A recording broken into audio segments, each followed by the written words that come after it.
Aku dulu ikut belajar Alkitab dan paduan suara gereja, dan semua jenis kegiatan tambahan yang diselenggarakan. Aku mendapat Alkitab pertamaku di usia 12 tahun. Kemudian saat aku beranjak remaja, terjadi perubahan. Aku mulai meragukan keyakinanku. Wow, orang-orang ini tidak seperti ucapan mereka. Banyak sekali orang di luar sana yang memakai topeng, seolah mereka sangat religius. Namun mereka berperilaku sangat tidak religius di belakang semua orang. Ya sudahlah, semua ini tidak cocok untukku. Aku anggap diriku sebagai ateis. Aku pikir ini semua hanya dongeng belaka. Orang-orang saling memberitahu satu sama lain untuk membuat diri mereka merasa lebih baik. Mereka akan mati, kehidupan mereka akan berakhir.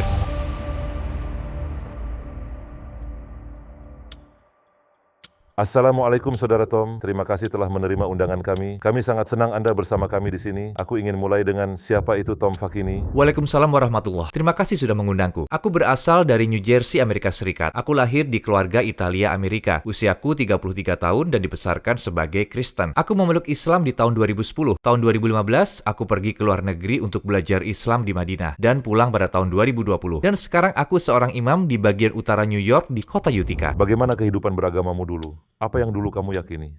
Jadi aku dibesarkan sebagai Kristen di antara dua tradisi Kristen. Ibuku seorang Protestan, lebih tepatnya Presbiterian, dan ayahku dari keluarga Katolik, meskipun dia tidak mengamalkannya. Lalu karena ayahku tidak pernah membawa kami ke misa atau gereja, jadi yang bertanggung jawab terkait agama adalah ibuku dan dia sangat tekun. Kami diajak ke gereja setiap hari Minggu. Dan aku juga sangat bersemangat. Aku bersikeras agar kami duduk di barisan depan. Aku ikut belajar Alkitab dan paduan suara gereja dan semua jenis kegiatan tambahan yang diselenggarakan.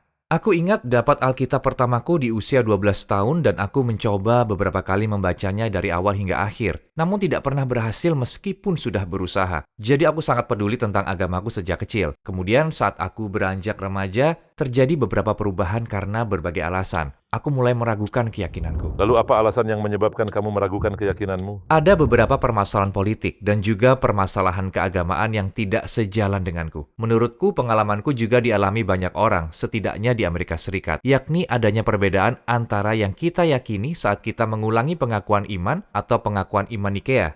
Dan kemudian bagaimana kita benar-benar menjalani iman kita dan berinteraksi dengan praktek-praktek keagamaan kita. Benar-benar berbeda. Aku bahkan tidak ingat sekalipun dalam hidupku berdoa pada Yesus. Walaupun aku tahu ada orang-orang di luar sana melakukannya. Aku tidak benar-benar merasa bahwa Yesus adalah Tuhan. Meskipun jika kamu bertanya padaku, aku mungkin akan menjawab iya. Itu jawaban yang benar, karena itulah yang diajarkan. Tapi bukan berarti aku berdoa pada Yesus atau merasa bahwa dia adalah Tuhan. Aku selalu berdoa pada Tuhan. Bahkan jika pada saat itu aku menganggap Yesus sebagai Tuhan, Bapa. Ya kan? Seperti yang ada di ajaran Kristen mengatakan kalau dalam Trinitas, sesuatu yang tidak benar-benar masuk akal, namun tidak pernah benar-benar aku pikirkan.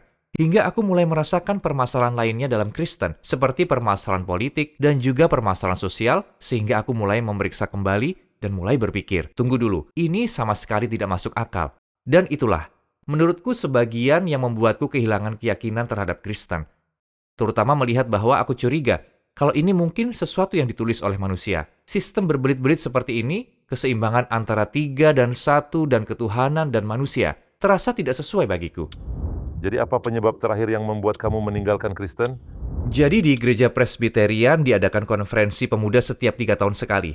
Namanya adalah Triennial. Dan prosesnya, setiap gereja Presbiterian memilih perwakilan anak muda dari perkumpulan mereka dan dikirimkan ke suatu tempat. Sepertinya di Universitas Purdue. Aku terpilih jadi perwakilan gerejaku untuk ikut acara semacam ini. Seminggu tinggal di asrama kampus untuk beribadah dan berdoa. Bagiku, ini pengalaman yang benar-benar menarik. Tapi saat aku sampai di sana, yang awalnya aku kira akan menjadi acara yang sebagian besar sesuai dengan keyakinan dan terhubung dengan Tuhan, berdoa dan semacamnya. Tapi aku malah kecewa. Ada banyak perilaku buruk yang dilakukan oleh pemuda-pemudi lain. Mereka menyelundupkan alkohol, mereka berpacaran laki-laki dan perempuan, semacam itu, dan melakukan hal-hal seperti itu. Dan saat itu aku masih polos dan sangat terkejut. Menurutku itulah awal mulanya aku mulai mempertanyakan beberapa hal. Persoalan lainnya yang terjadi adalah di konferensi saat itu sedang marak gerakan perkawinan sejenis atau persatuan homoseksual mulai terjadi di Amerika Serikat. Lalu ada presentasi yang diberikan yang isinya mendukung agenda LGBTQ.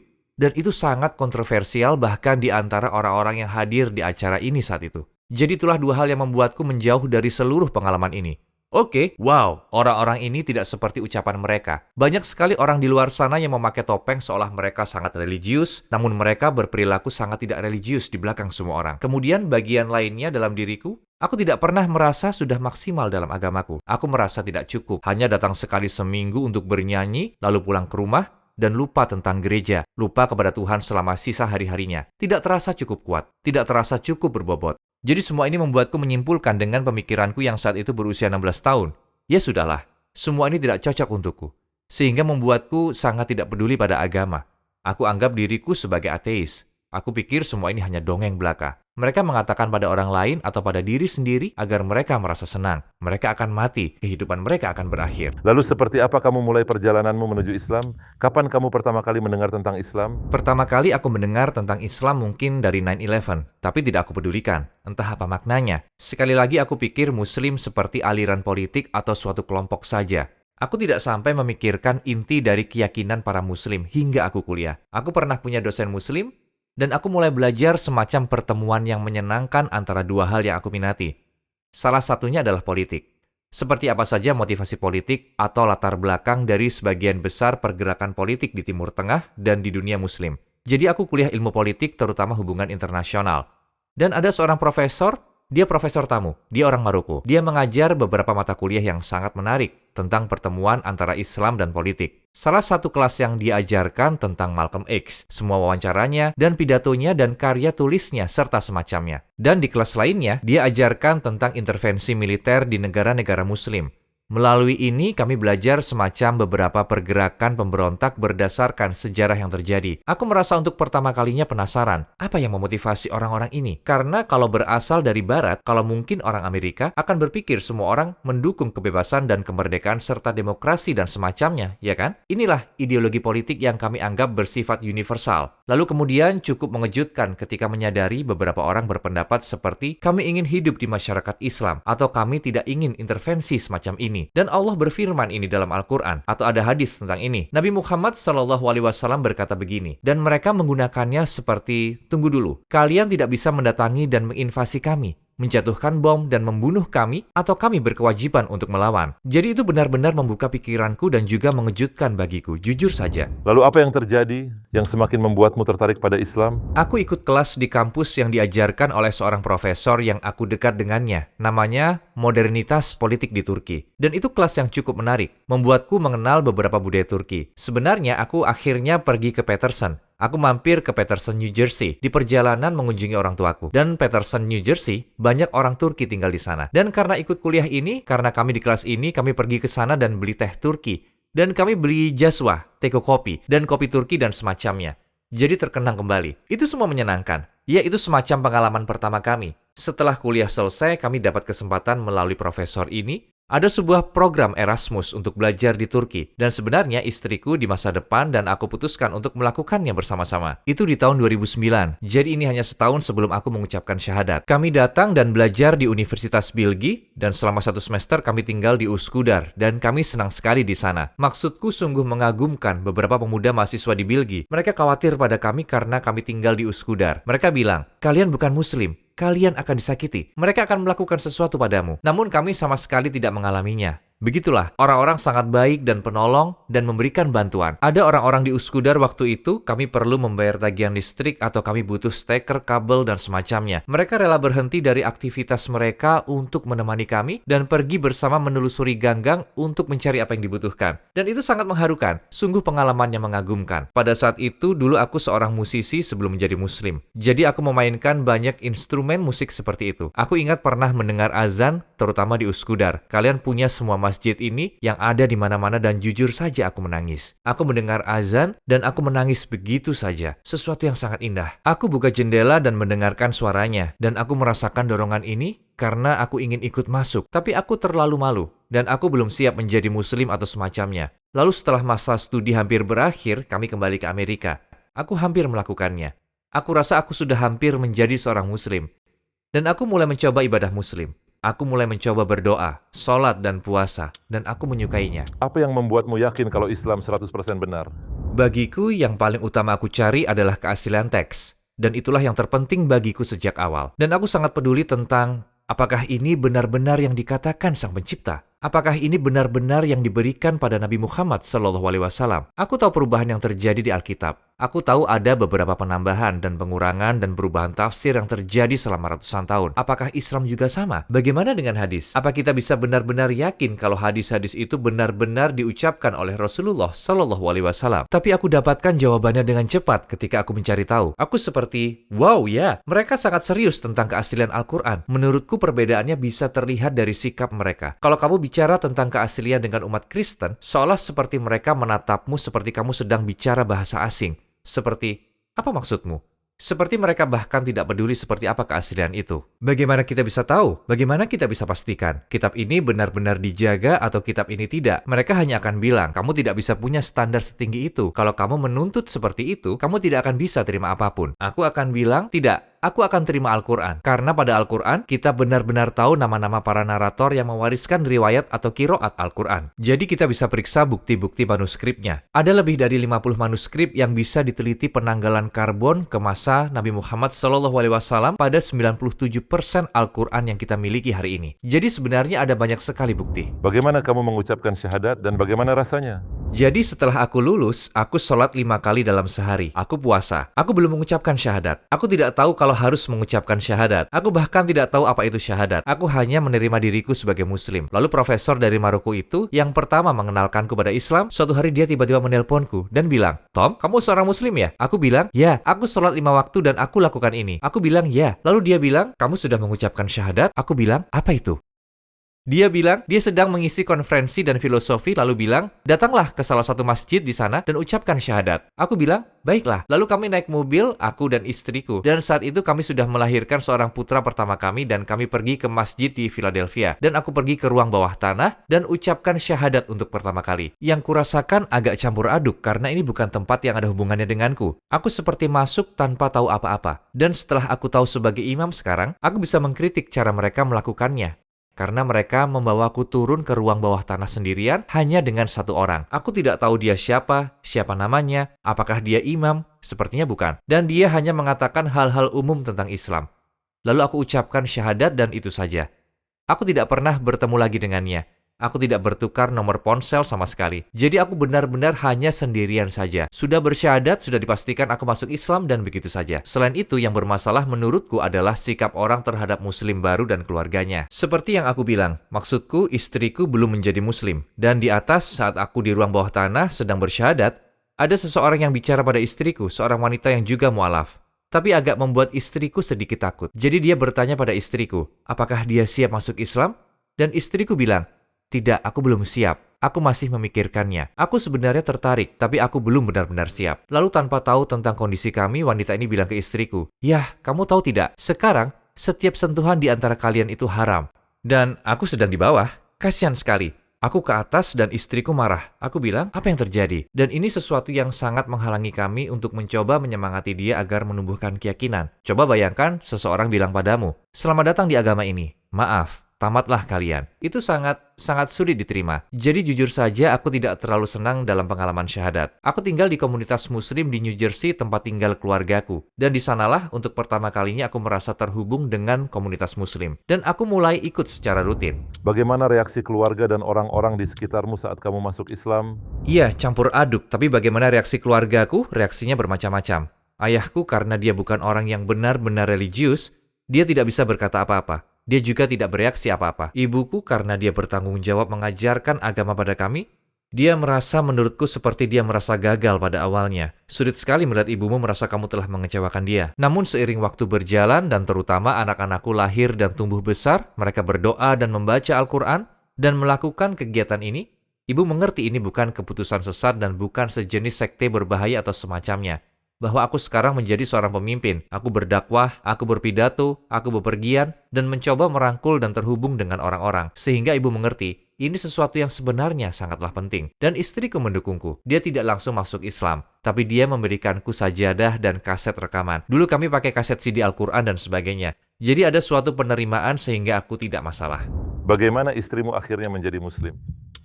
Ada seorang imam yang juga mualaf dan dia lulusan Universitas Islam Madinah. Dan aku satu kelas dengannya beberapa kali. Aku mulai dekat dengannya dan dia sarankan agar aku juga mendaftar di Universitas Islam Madinah.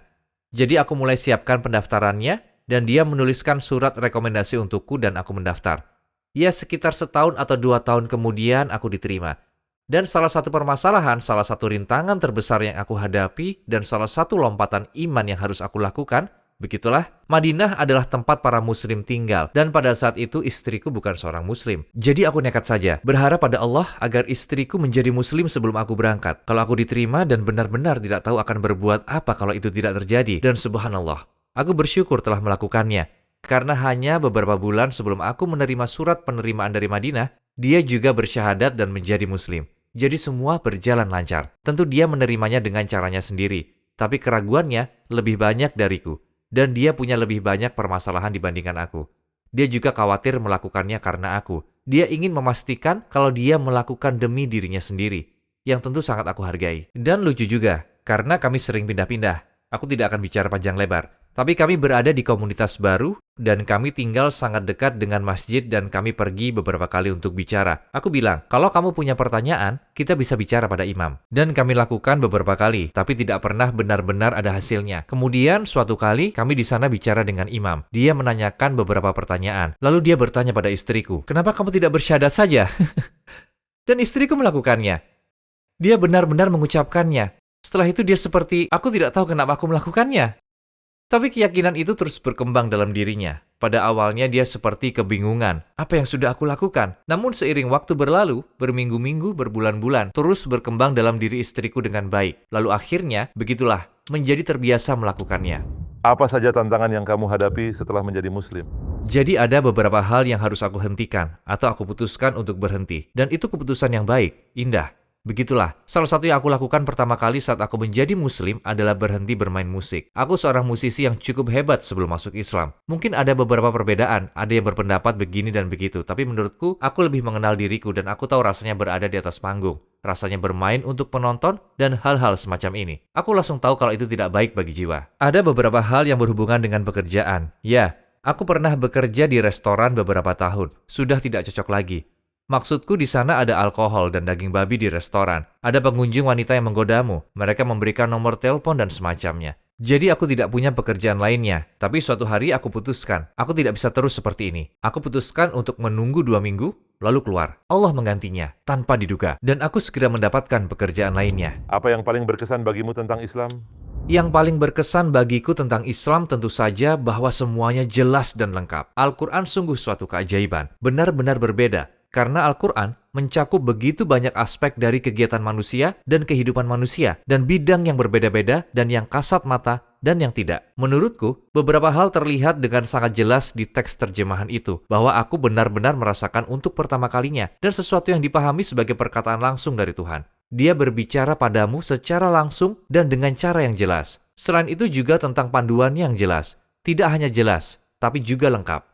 Saat aku masih ateis, aku pernah mencoba Marxisme dan komunisme dan anarkisme dan semua jenis ideologi politik sayap kiri. Menurutku perhatianku selalu tentang keadilan. Namun yang aku temukan di ideologi tersebut masalah yang berlawanan dengan yang aku temukan pada Kristen. Saat aku bertemu Islam, seperti untuk pertama kalinya terasa pas, seperti pertemuan dua dunia ini. Seperti ada panduan untukmu dalam kehidupan personal dan interpersonal, kehidupanmu sendiri, dan juga kehidupan bermasyarakat. Semua jenis kegiatan yang kamu lakukan sebagai manusia, ya kan? Ekonomi dan kesejahteraanmu, dan politik, semuanya ada di sana.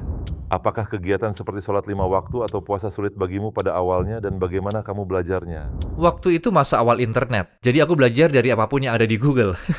Namun aku tidak menyarankan itu, dan lebih baik daripada tidak sama sekali. Aku sama sekali tidak kesulitan. Aku bahkan sangat menyukainya, mengisi kekosongan dalam diriku yang sudah lama aku cari. Bahkan saat aku masih remaja, aku merasa Kristen seharusnya lebih kuseriusi. Langsung terasa masuk akal bagiku kalau kita seharusnya berdoa 5 kali sehari. Meskipun aku belum terbiasa, mungkin terasa sulit bagiku karena aku masih harus membiasakan diri. Aku setuju, masuk akal bagiku. Maksudku kalau ingin menjadi pemain bola, pemain sepak bola, atau pemain basket, berapa jam yang harus dihabiskan untuk berolahraga? Apa yang lebih penting dari ini? Keberhasilan kamu di akhirat? Bukankah seharusnya kita menghabiskan mungkin sejam sehari antara wudhu dan sholat dan sebagainya? Sungguh bukan masalah. Dan puasa juga sama. Ya, aku melakukan banyak kesulitan saat berpuasa karena aku biasa kerja di peternakan. Kerja kasar terkena matahari 10 jam sehari. Tapi ketika aku ingat-ingat lagi, itu puasa terbaik. Ramadan terbaik dalam hidupku. Terkadang puasa lebih sulit saat kerja di kantor dan hanya duduk di depan komputer. Aku juga tidak tahu kenapa. Mungkin karena berkah. Karena kita yakin pada yang tidak terlihat mata, kualitas pertama seorang yang beriman. Allah berfirman dalam surat Al-Baqarah, yu'minuna bil ghaib.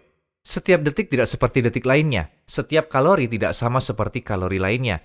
Allah dapat memberikan berkah pada sesuatu. Dan jika kamu melakukan sesuatu namun ada kesulitan di sana, meskipun itu sulit, Allah bisa letakkan berkah di sana dan Dia bisa membuatnya jadi lebih mudah. Fa inna ma'al usri yusra. Maka sesungguhnya bersama kesulitan ada kemudahan. Terkadang ada kemudahan dalam kesulitan. Bagaimana hubunganmu dengan Al-Quran? Apa yang kamu rasakan saat membacanya atau mendengarnya? Salah satu rahmat terbesar dalam hidupku adalah tersentuh oleh Al-Quran. Tarawihku berantakan. Aku bilang pada masjid yang biasa aku pimpin, aku tidak bisa memimpin tarawih karena aku terlalu banyak menangis. Karena Al-Quran begitu sangat indah dan bukan hanya suaranya serta lantunannya, tapi juga bahasanya. Dan kita tidak tahu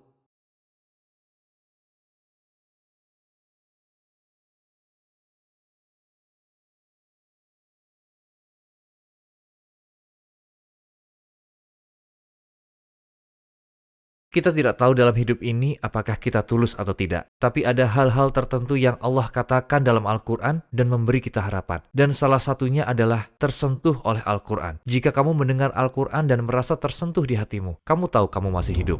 Proyek apa saja yang sedang kamu kerjakan? Ada beberapa. Aku seorang imam di Masjid Utica di New York. Aku juga mengajar tafsir untuk para remaja di sekolah daring. Namanya Legacy. Jadi aku mengajar tafsir pada siswa sekolah. Aku mengajar sejarah Islam. Aku menjadi guru pendamping sejarah Islam untuk siswa sekolah di institusi yang sama. Aku juga pendamping paruh waktu di kampus seni liberal di New York bernama Hamilton College. Baru-baru ini aku juga menjadi anggota penelitian bersama Yakin Institute, didirikan oleh Umar Sulaiman, dan membahas ideologi modern, ideologi keagamaan, dan ideologi lainnya. Jika kamu berkesempatan berbicara pada semua non-muslim di dunia, apa yang ingin kamu katakan? Aku ingin bilang, definisi agama adalah yang Tuhan inginkan dari kita, itu saja. Serta siapapun yang percaya pada Tuhan, punya tanggung jawab agar dia yakin seyakinnya yang dia lakukan sesuai keinginan Tuhan. Kalau mereka percaya dan menjalankannya, mereka akan baik-baik saja. Pada akhirnya, semuanya kembali pada ketulusan. Kalau kamu orang yang tulus, dan kamu berusaha mencari, Allah akan menuntun caranya. Allah akan membantu segalanya.